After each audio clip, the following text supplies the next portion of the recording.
On that note, let's stick with our good friend Gasper, our classic review theme. We're done with I Stand Alone. We're moving on to his 2009 film, Enter the Void.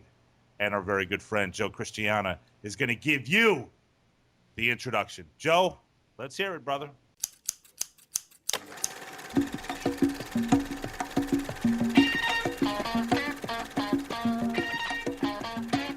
He's a handsome as hell family man with an intellect so sharp it'll stab you while you're stupid. Give it up for Captain Joseph. Anybody want to read my novel? Christiana.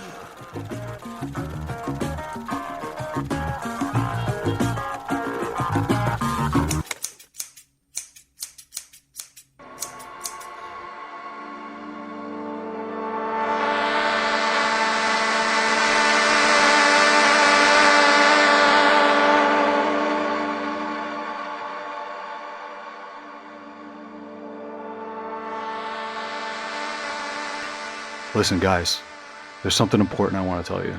All right, I know you've heard this before, but I want you to really hear it now. And I'm going to try to hear it too. I mean, really hear it. I'm going to try to wrap my mind around it. Look, someone once told me that it may be impossible for the human mind to grasp it, to truly grasp it. But let's try together, all right? We are going to die. You are without question going to die. And me, Jesus, I am going to die. One day, maybe today, maybe tomorrow, the day after, who knows? We are all going to die, to be dead. Does that sink in? I don't know. Look at your arms. One day the blood that's in them, it's just going to sit still like a dead river. Our lungs will not demand air to be heaved in and out of them. You won't breathe. Our eyes will no longer see. We will no longer hear the sounds of water or music or talk or even silence. We won't need a morning cup of coffee. The trash won't need to be taken out. We'll never hug anyone anymore, ever again. Think of the most important thing on your mind today. It's meaningless. And here's the scariest part.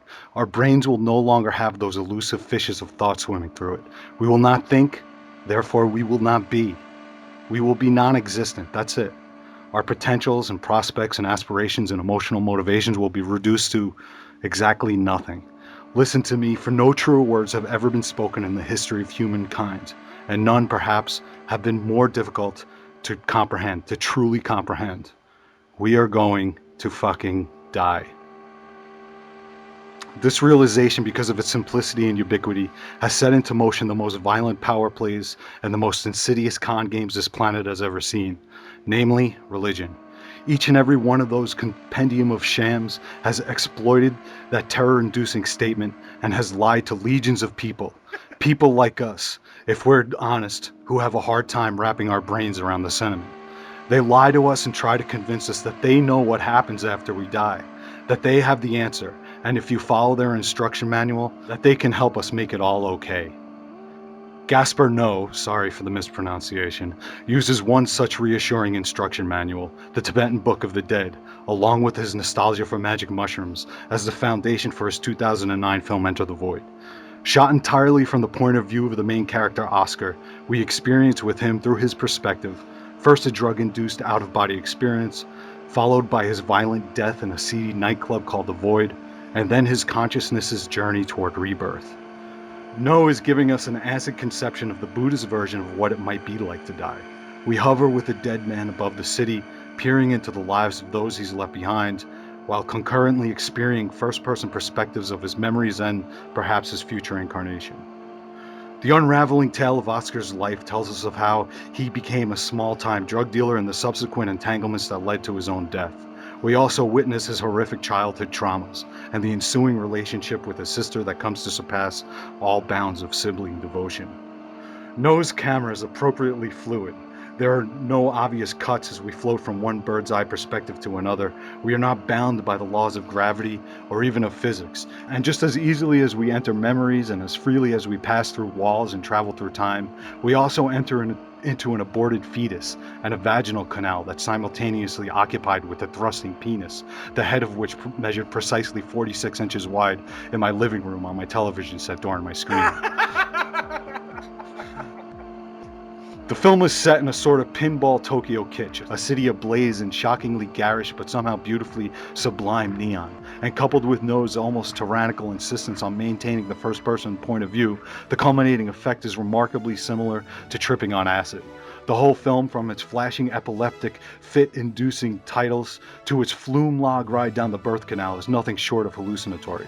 If you're looking for a good film to drop acid to, and your copy of The Wall and Fantasia are worn out, look no further. The strict first-person point of view experiment isn't new, but I can't recall it being so despotic since 1956's The Lady in the Lake. In this film, like its predecessor, the adherence to the style never allows you to fully enter the drama of the story. You're always aware of the film as an object, which I suppose is Noah's intent, since it shares the quality in common with the other works of his that I've seen. The trouble is then that a visual gimmick like this, unless you really have swallowed LSD tabs before hitting the play button, wears out its welcome. At 161 minutes, it's downright exhausting, and No, obviously consumed by this, his labor of love, is too enamored by it. If I was made to take one more magic carpet ride across that video game Tokyo landscape, I swear I was going to go throw myself out the window and experience my own death firsthand, because it'd be less painful. But there are other complaints. Pretty much the whole film is encapsulated in the first 10 minutes during the walk from Oscar's apartment to the void in a professorial monologue hurled at us by one of Oscar's drug buddies. So there's a glaring lack of revelation during the ensuing hour and a half or so. We get heaping piles of information of stuff we really already knew. Also, the flashbacks are fit together too conveniently. We get the details surrounding an early childhood trauma and the details surrounding his death, but nothing in between. Okay, covering an entire life in a film is a near impossibility, but the omissions are too screenwriterly and stood out glaringly. And finally, as striking as it was, the setting seemed too much more like a production designer's contrivance than what I guess justifies it as an effort to strengthen the Eastern philosophy connections to the tale. Now, Noah has been lingering on my queue for over a year now, and aside from his short film and Distriction, these past 2 weeks have been my first contact with his work. And I have to say, it's been quite some time since I've been so excited by the discovery of a filmmaker. I have to seriously thank you, Dave, for bringing him to the cutting room. This guy is fucking amazing, and I can't wait to gobble up every film he makes from now until the day he dies. But I also have to ask you, why the hell you decided not to review Irreversible? Yeah. The fact that Enter the Void is purportedly Noah's pet project, made possible only by irreversible success, tells me that too much artistic latitude can sometimes be a curse, and that restriction often breeds ingenuity. So to put a fine point on it, where Irreversible's subtlety had me lying awake for 2 nights and living happily with its understated meaning and implication, Enter the Void's pedanticism left me feeling queasy and a little unsatisfied. All that notwithstanding, Enter the Void is a brazen work of passion, originality, and unequivocal daring. And for that, it's worthy of utmost consideration and admiration. For a filmmaker to film the experience of dying and reincarnation, as described in an ancient Tibetan book, is sheer balls to the wall, laughing in the face of almost certain failure. One only has to ask Darren Aronofsky about that. But fuck fear of failure. Gaspar Noé made a film about what it might be like to die while high on hallucinogens and Eastern philosophy. I love him for that, especially because Eastern religions have always seemed more human to me than the Western con games of fear and guilt. I've always felt the kernel of truth in Zen was somehow more pure than the rehashed ancient myth fairy tales of Christianity. But maybe I felt that it was closer to the truth because it was more foreign, and on some level I've always felt that truth is inherently, eternally foreign.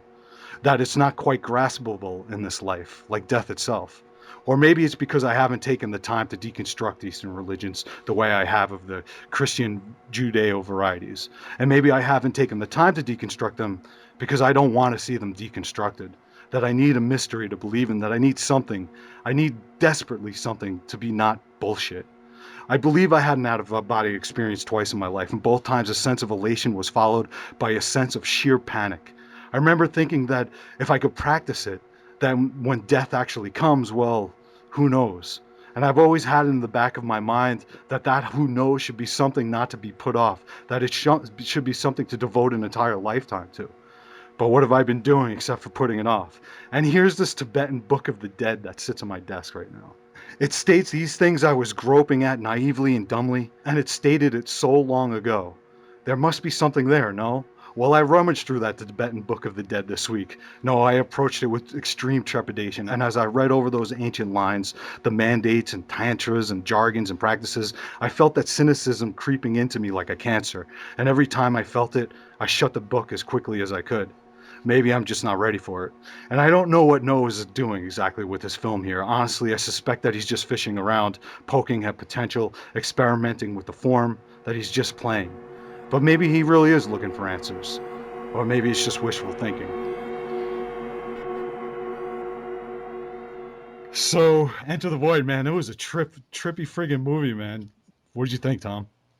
I I I kind of had problems with this one. I you know I really liked the film after Oscar died at the beginning, and for about an hour after that, you really had this great narrative about his life, how he got to Tokyo, everything about his estranged sister, how he became the drug dealer out there in Japan, and I was really interested. But all that psychedelic melodrama, I couldn't get into that. Like the effects, you mean? Like the effects, you mean? Yeah, Like the yeah, all and just the spiritual stuff, and Oh, right, yeah, I right. just it kind of loses me there. Maybe I'm just not interested in any of that stuff, and I just kind of like shun away from it. So I had a big problem with all that. Okay. But I will say this: that it's a challenging movie, and he has a lot of ideas. There's a ton of shit in here, and I'm impressed with it. But it's just like Billy Bross would say, it isn't my cup of tea, personally. You know. What's interesting to me though is he wound up a year after he premiered this movie. He continued to edit it for over a year until he was finally satisfied with a final cut of it. Is that right? Yeah, Yeah, it's which is kind of interesting. I think that he probably spent a lot of time thinking about what he really wanted this film to mean. So it's like I said, I am impressed with it. But it's just not my. it's hard not to be impressed with the sheer visual. Yeah, yeah. I Like mean, fireworks even are everything incredible. that I might normally find annoying and kind of like the POV stuff. Like normally I couldn't get into that, but I dug it. Like I kind of dug it, and I thought he handled it really well. It wasn't overbearing, and it was just done well. Technically, it was done well. So he obviously knows how to direct. He Yeah, well, I mean, what he was able to do with that camera was absolutely amazing. I mean, he's moving from place to place across. Who knows what the hell he's doing? I can't even figure out what the hell's going on, like how he's actually doing it with models or computer generated stuff going in and out of. Like it's just incredible what he's actually able to do with this camera, and it's just seamless. There's not one cut in the film, it's pretty friggin' incredible that he's able to do it. Right. Hey, listen, Dave. Joe raised a question there during his intro. Why you chose Enter the Void and decided to not go with Irreversible? Because everybody's fucking seen Irreversible, man. Irreversible's the obvious choice. If you're going to watch one of his films, you're going to watch Irreversible. Mm-hmm. And I kind of felt like, a lot of ink's been spilled about Irreversible. A lot of guys like us have sat around and talked about Irreversible. And I think a lot fewer have discussed I Stand Alone and Into the Void. And I just thought it would be more interesting. I thought it would be more interesting to sort of look at his lesser known works. Yeah, I will just admit that I hadn't seen Irreversible yet, and I really knew very little, next to nothing about the dude. So I was just actually genuinely blown away, and I hadn't read anything about the guy either. So it was all news to me, and I just like the power of that film was just absolutely outstanding. Like I was blown away by it, and in a way that I hadn't been blown away by something in a long time, and not to say that this wasn't a great film. Yeah. I mean, it's great, and it's interesting. It's great to think about and to talk about for sure.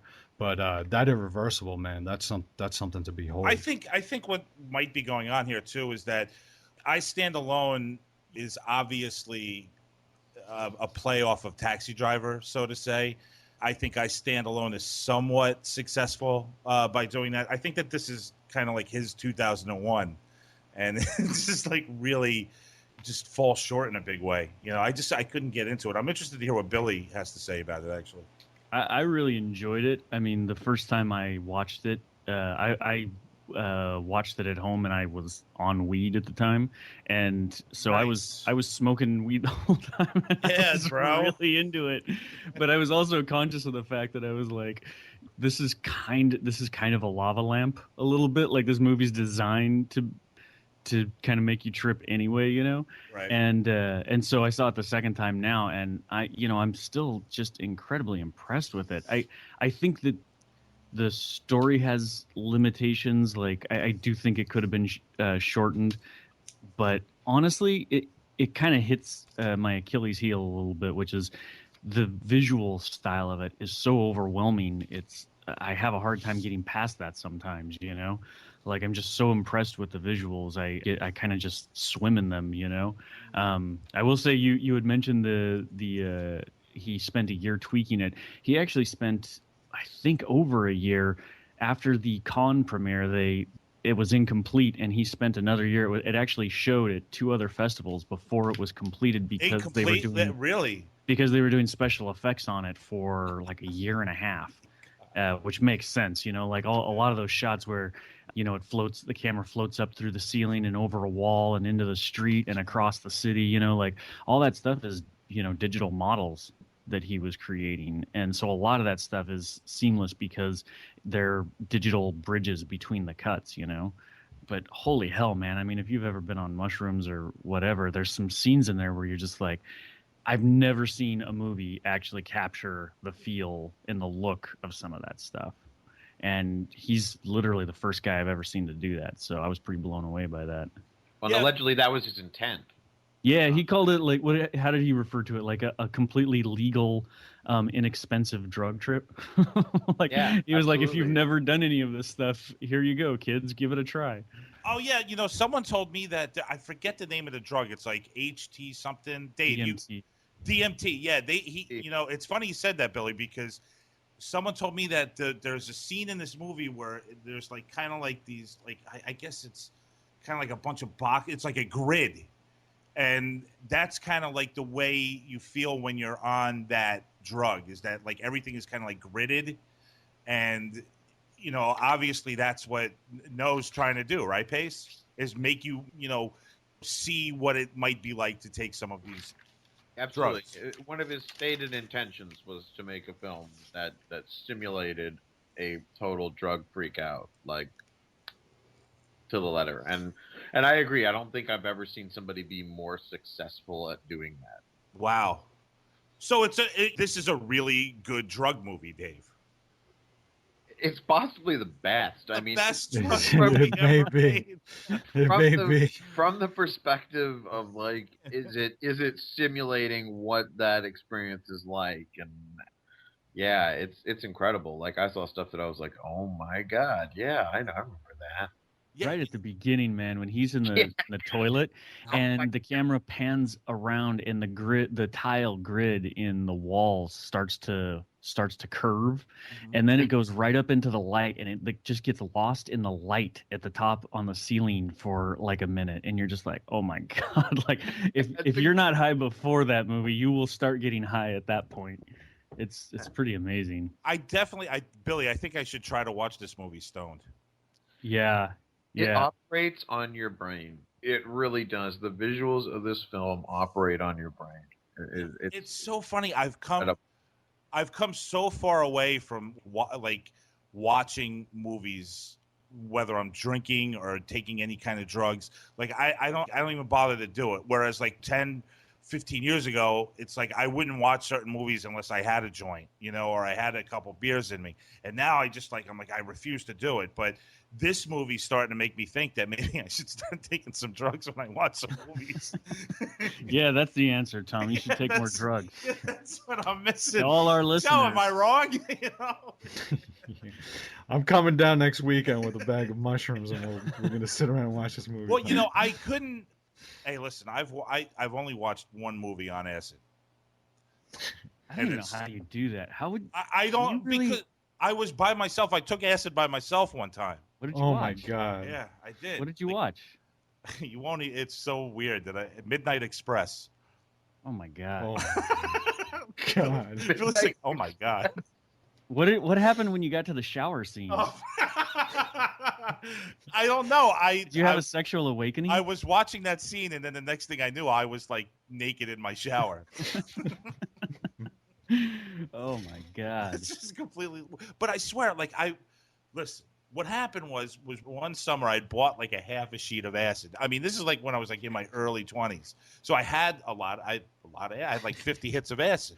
And they weren't really that strong. They were like the blotters, like the paper ones. So like, in order to really get any kind of an effect, you'd have to take like 3 or 4 of them to get a good strong effect.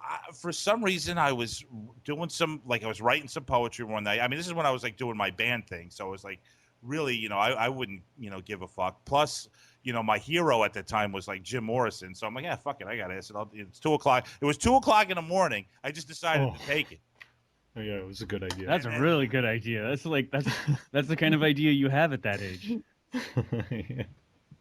But you guys have never done anything. Well, listen, yeah, of course, like with that age, no, but it's totally. just it's very difficult to think about that now. You know That's what what I mean? I'm saying. That, I know. Because Billy was like, I was smoking weed when I watched this for the first time, and it's like I wouldn't even do that. I wouldn't even watch a movie stoned. I mean, I used to like watch certain television shows like 10 years ago. And I wouldn't watch like an episode when The Sopranos was running. I wouldn't watch it unless I smoked before the fucking show. And now it's like I don't even do that. Like I wouldn't even do that. Yeah, you kind of you wear out your enjoyment of doing something like that after a while. Yeah, I think you're right on there. Hey, what's DMT? Does anybody know what that is? Hey, exactly. This is all you, dude. What it is, and I mean, I can't pronounce the big long chemical name that DMT stands for, but basically it's the world's most powerful hallucinogenic drug, or at least the most powerful discovered to date. So apparently the onset of like pretty much the full effect of the drug can take place within 30 seconds. Oh. Right? It's like a god seconds. bomb going off in your head. 30 seconds. Like literally they say by the time people who smoke it, and I guess that's frequently what's done is it's smoked, is they smoke it and within seconds they are gone. Wow. And by gone, I mean like the hallucinations on DMT are so powerful that you are literally oftentimes transported to a completely other reality, where you go and you have experiences and people have lived multiple years of lifetimes within these fucking DMT trips. No shit. Dave, I took it one time. I found myself in the Manborg universe. But then Billy shut you off after 10 minutes. No, Billy. It was funny because Billy was Count Dracula. Yeah. But Dave, is it true that it only lasts 6 minutes? Yeah, that's what I was just like. gonna It's say. it's about 8 to 10 minutes is what everything I've read about it is. It's very short, but you wouldn't know. Like when you're experiencing it, you are experiencing the people have literally lifetimes. Like I have lived out lifetimes. Yeah, it's really. It's been described as like possibly the most intense human experience. There's like one other drug. It's some crazy fucking Latin American jungle shit that it's like days of coma and like the most horrible hallucinations ever, and then you may or may not die. Well, that's it, man. I mean, it sounds like we're trying to get as close to death without, actually being completely off the map as possible. You know what I mean? Because kind of like taking your hands off the steering wheel at 120 miles an hour just to get that thrill, It is, but that's why these people, like the people who regularly do it, they have like groups. Like they get together in like a group and they all sit in a circle. And they fucking, one person does it, gets high, fucking, and they watch over them as they're like twitching on the floor or whatever. Oh, shit. Living in some other reality, right? And then they come back, tell the story of what their experience was, and then the next person does it. And they just go around the room. So listen. I also heard that, and this is just from someone that I had a conversation with about this, that it's legal in America. Yes. Wow. It's technically legal in that like actually. My understanding is you can grow the plants that it comes from. There's a couple of different plants you get it from, but that also in some states processing it so you can get high off of it is illegal. Like so, possessing the byproduct of whatever you have to do to it to get high off of it is not legal. So I am just blown away by this. Yeah. It sounds like a waking dream, like like an intense waking, like a dream where you're fully aware, like conscious or something like that. Like conscious, that, like, you're twitching on the floor like a maniac. He's saying. But he's saying that you live in all like you actually have awakened. So these people are having like they come out of this and they remember certain stuff that they experienced. Yeah, they're able to relate stories of entire lifetimes they have lived in other universes. Relate stories. Yeah, like they'll explain. Like I was the common one is Terrence McKenna and like all the stories about like the machine elves and shit like that. That's what he called them, the machine elves. And he would go to the fucking land of the machine elves, and they would fucking tell him all this shit. Man, there's something going on. Like, yeah. Well, we're not tapped. There's something going on in our brains we're not even close to tapping into, and I think that this thing is helping some people. Well, Tom, it's interesting you mentioned that because it's a chemical that naturally occurs in the human brain already, and it's released in very high doses at point of death. Right. Which kind of like and probably the light and experiencing other worlds and all that stuff. Right. There's no reason why I mean, that's a really good account for all of that kind of shit, right? Oh my god! You can apparently stimulate your brain's production of it too by like, there's some weird diets that you can apparently. I've never tried this because it's insane. Eating like obscene amounts of chocolate in one sitting and stuff like that can apparently trigger little releases of. Oh, that doesn't do anything. Believe me. Tom's doing that right now. He's working towards God. No, I mean the chocolate from my lips to my wrist right now. You know, like this is practically like an IV of chocolate. Dave, would you try this stuff? Yeah. Well, I don't think I could not. Right. Like, what's the danger? What's the danger? Yeah, what like what are the after effects? I've never heard of anything bad happening to anyone. No, there's no reports of anyone not snapping. Like nobody snap out of it or dead or died. Or or came back or anything. But I mean that this is anecdotal, right? Like I'm not the journal of DMT studies here. Fair enough. Dude, I wonder if I would try it.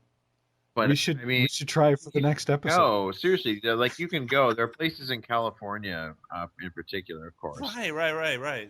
Where like you can go and fucking you like do the circle thing. You sit in the circle and fucking.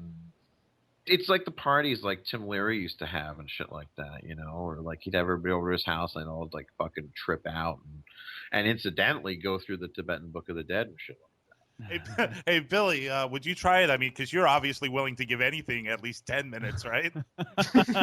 Yeah, he tried for 10 seconds and then turned it off. You know, this might be a good time to bring up an interesting observation. So, the rape scene in Irreversible was 9 minutes long, and so according to Billy, Manborg is 1 minute better than rape. Oh my god! I'm gonna go with that. I'm gonna say, yeah, you're right, Dave. 1 minute better than that's gonna go on the box, man. Yo, Christiana, I mean, you sound interested. I mean, would you do this? You know what? I mean, come on, man. Let me know. Would you do it? I would have to educate. Listen, and if anybody's listening out there, I would have to educate myself thoroughly on it and really be in a safe situation. So, and like what Dave's saying, like it sounds like you need to be in a contained. It seems like you need to be in a contained room with somebody there who could help you out if there's a fire breaks out or something like that, you know. And I don't know, man. Like if I was 20, I'd probably do it on the way to class, you know. But I mean, right now, I'm not sure. You know? No, I would have to consider it like I'd have to give it careful and serious and thorough consideration, you know. But you are interested. What fascinates me is what Dave is speaking to about the processes of the brain when it dies or when it's on, or what this DMT triggers, and the chemicals that are in the brain, and what people who have had near death experiences and out of body experiences, how this all ties together, and meditation. And like I have a feel, and dreams, I have a feeling that all of this is very linked, and we've only, it's like we see the tippy top of the glacier of the and If we're and lucky. of the ice of the iceberg. Yeah, like when we dream, we probably get just a tiny bit of it, and this DMT probably shows us it sounds like a generous helping of it. But that's what fascinates me, not necessarily the drug itself, but I probably really at peace with yourself and really working spiritually, you probably have those sorts of experiences without the drug. Machine elves, dude. Machine elves. Fucking machine elves. Yo, guys, Joe, Joe would take it, and he'd be the first asshole to die from it and ruin it for everyone. That's exactly what I'd be doing. But no, there's a place somewhere in I think it's San Francisco where you can like go and take it and get put in a sensory deprivation tank. Oh, that'd be fun. Always out west, Joe. They're always trying to change the world out west. Which I don't understand the purpose of, really, because apparently you're no longer aware of your own body within about 10 seconds of smoking this shit. So it's kind of Sensory seems deprivation redundant, is right? It's like it's a bit redundant, I think. But Yeah. I don't know. But it sure be neat to be like, I took DMT and sat in a sensory deprivation tank. I don't know. It just makes it cool. I want to do a separate sensory deprivation tank just by itself. That'd be fun. I have wanted to do that ever since seeing Altered States back in Yes, which terrified. Which was an influence on Gaspar for this film. Actually, in Enter the Void, I definitely felt the lingering effects of Altered States and that kind of stuff. Billy, I've never seen it. Oh, you got to see that one, man. Yeah, it's that should be in your 80s sci-fi movie show. Well, yeah, right. That is true. That would be a good one, Tom. That's a classic. I actually think it's a really good movie. Like, it's kind of a B movie a little bit, and it's got who's that director? The lunatic who did he just went off the rails. Anyone know the director of Altered States? Ken Russell. Yeah, that's a guy. And so it's got kind of his weirdo religious iconography and some stuff, but Russell's overall, like man, super Catholic, man. Yeah, and so it kind of derails into those areas once in a while, but overall, it's just fucking really cool. We've referenced that movie too, Billy, for Time Travelers. Actually, you mean we made a pastiche of it? Yeah, something like that. Fucking clowns. For what it's worth, the DMT stuff is it comes out of so far as I know, it comes out of a chemical that is in plants in Latin America somewhere, and they blend it into a concoction called ayahuasca, I think is how you say it. Even it used to be just part of like shamanic ceremonies and stuff like that, but they would go into caves, and they still do this down there, and unfortunately it's become kind of like a yuppie tourist thing to do, whatever. And but yeah, they go into like caves or huts, and they sit in a circle and basically do exactly that same DMT circle type thing that you guys were talking about. But yeah, it's been around. I mean, it's part of like the religious rituals of Indians in Latin America, and has been for a pretty long time, actually. Fascinating. That's so fascinating. Oh my God, Pace. Cool stuff. Pace, we gotta try this stuff, dude. I'm yeah, sure, man. I think I would do it. I would definitely do it. Hands down, absolutely. What are you doing next weekend? I'm busy next weekend. Fair enough. Hey guys, I want to start wrapping up the Gaspar Noé classic review theme part of the show. But before I do that, I know we're just talking about a lot of drug activity. Does anybody else want to throw anything out there about Enter the Void before we get to ratings, gentlemen? I'd like to ask a question, actually, to see if anybody. I'm really interested in this Irreversible, and I think that what was going on in Irreversible, I'm still trying to figure it out. And again, I need to see this film again, but I think it has a lot to do. I think it has a lot to do with this film, actually. Like, I think Like the end of Irreversible really blindsided me in a lot of ways about what the film was actually about. And I think that thematically it's really tied to this film as far as states of consciousness entering our world. Does anybody else pick that up, or anybody have any thoughts about that along those Well, lines with that film? I would have to go back. I mean, I haven't watched it in 6 or 7 years. I think I watched it around 2007. I watched Irreversible. So I really would need to. Well, let me throw this out as a read for Irreversible and see if anybody has thought this, because I could be completely off base, like as in my interpretation. But I sort of read it as the girl who gets raped, is pregnant, and the whole film is the consciousness of her pregnancy, her unborn child, or reversing itself outside of her. Like, so it's almost like an inverse of Enter the Void. Mm. So birth is the end in Irreversible, and death is the end in Enter the Void. Yeah, well, it's like almost like conception or whatever. Yes, yeah. Well, birth is the end of this, and the beginning of Enter the Void. But in Irreversible, it's like it's seeing everything that's surrounding its conception or whatever, and then it just keeps going backwards and backwards and backwards to the point of conception, and then that last shot is like this consciousness thing or whatever zooming out of her, because it didn't want to be born or something like that. Anyway, I'm pretty fascinated. Listen, this dude is a great friggin' filmmaker, man. And I'm like, just that he's triggering these thoughts, and I could be completely off base in that interpretation. Right. And I've only seen these film once, but just that he's provoking these thoughts about it. I mean, it's something to marvel at. Hey, Dave, do you happen to know what he's working on now? I have no idea. Yeah, neither do I.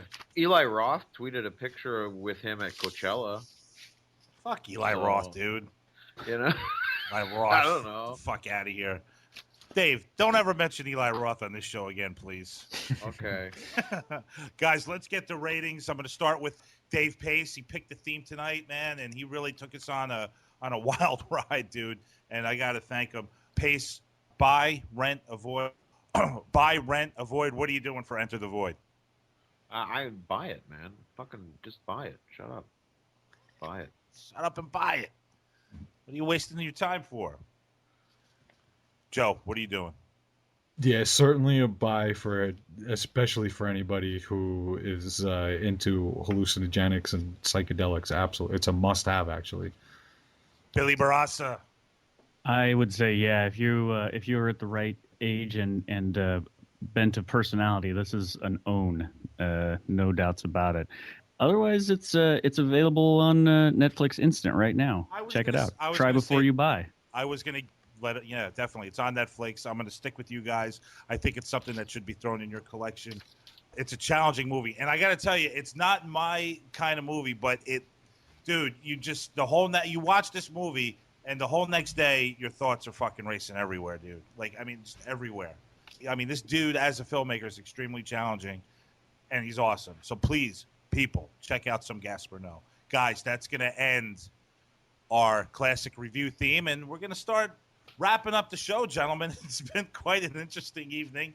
It started off a little testy, but we got through it, and Billy's back. Dave seems really tired, and Joe is just, You know what it is, Tom? I was at a convention all weekend. Mm-hmm. I wasn't sober. For a lot of that, and I'm just beat. I'm really beat. Was it the anime convention? No. This was Shockstock, which is a convention in London and London, Ontario. Nice. Yeah, London, Ontario. London, Ontario is like Buffalo, man. It's not nice at all. Fucking sucks. No, seriously. If you look at Buffalo and you look at London, you basically get to see like a slightly less scuzzy Buffalo. Is that even possible? Yeah, it's sort of like if Buffalo only looked like it was hit by a couple of nuclear bombs. Yo, what's the best movie ever made about Buffalo? There's no good movie made about it's Buffalo. Buffalo 66, man. It's certainly not young adult.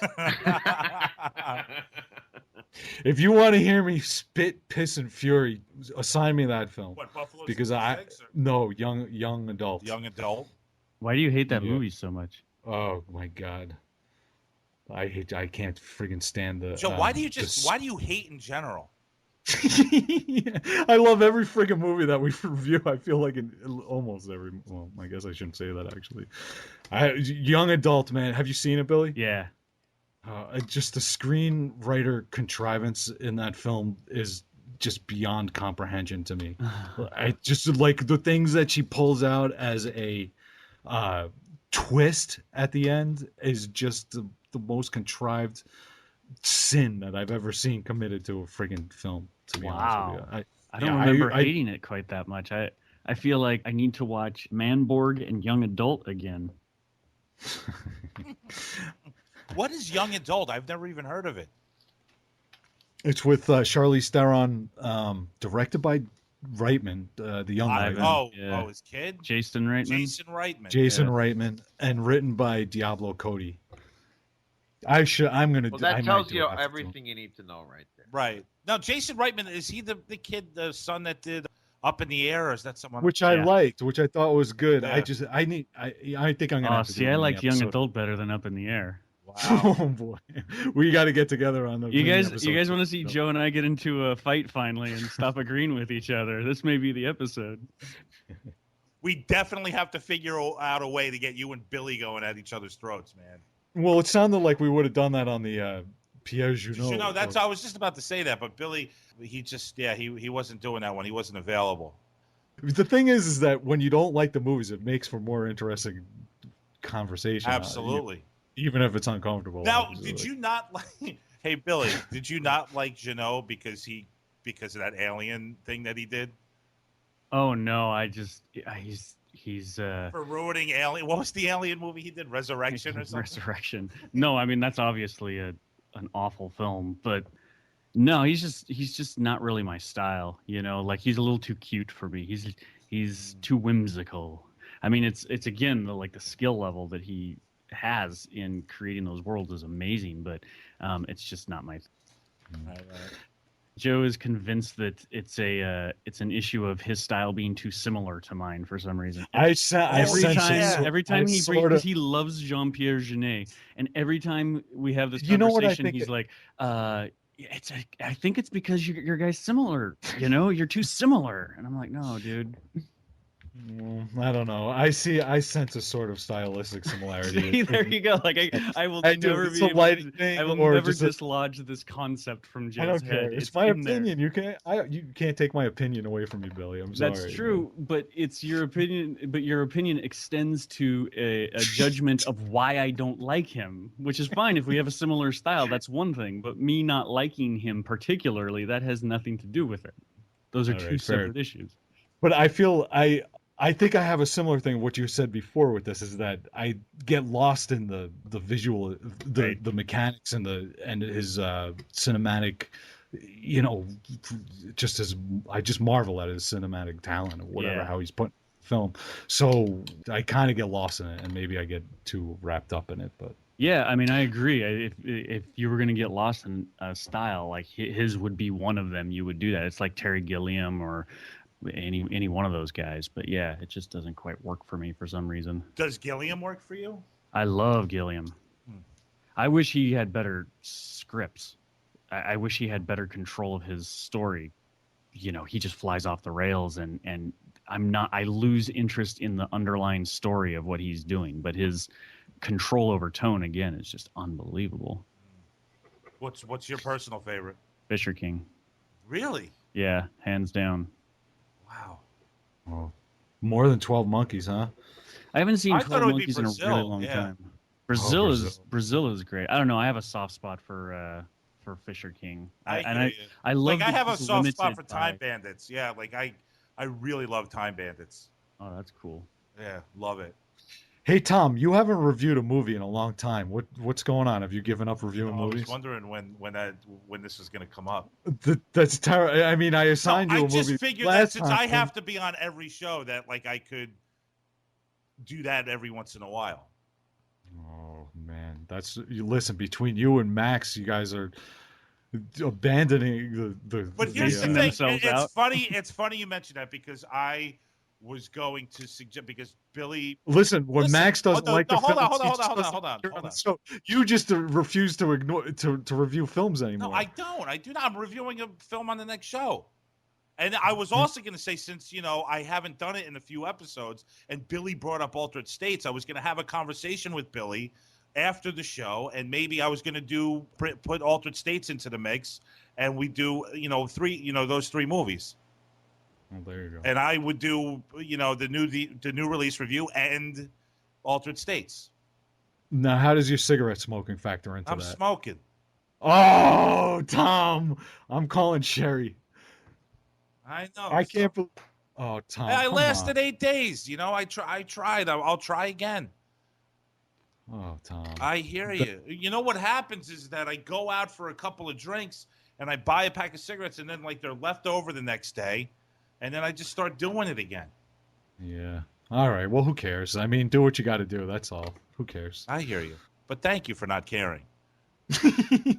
Or whatever you're doing. Either you're caring and then just, I don't know what you're doing. You're confusing. I do care, but listen, I don't want to be a person who's constantly browbeating you. I'll leave that to Max. I wish he was on the show because he could do it better than I can. Well, Joe, listen, you enjoy your time off. You're going to be off on the next show. Yeah, I will. So I got Mr. Pace, I got Mr. Barassa, and we're going to have a special cook of black wine. He's been a guest on our show 2 times before. He's also my little brother. He's going to be here. Guys, thanks a lot. You did great tonight. Let's end it. The Cutting Room Movie Podcast is produced by Joseph Christiana and Thomas Detloff. This episode will be edited by Claude Apollo. I would like to remind everyone that they can like us on Facebook at the Cutting Room fan page, and you can also follow me, Thomas Detloff, on Twitter at Cutting Room Show. You can also check us out at thecuttingroompodcast.com or subscribe to us via iTunes. You can also check us out on YouTube. Our next episode will be out Thursday, May 9th, and our classic review theme will be Sci-Fi and Other Worlds. And we will review 2 films, including 1985's Enemy Mine, starring Dennis Quaid, and Paul Verhoeven's 1998 film Starship Troopers, and maybe, just maybe, Altered States. I will also give you my new DVD release review of the 2012 film This Must Be the Place, starring Sean Penn. Until then, we are over and we are out. Ciao.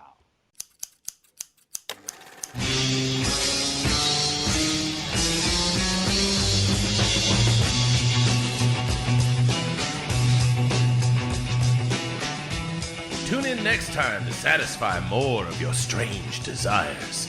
The Cutting Room Movie Podcast. We do chicken right.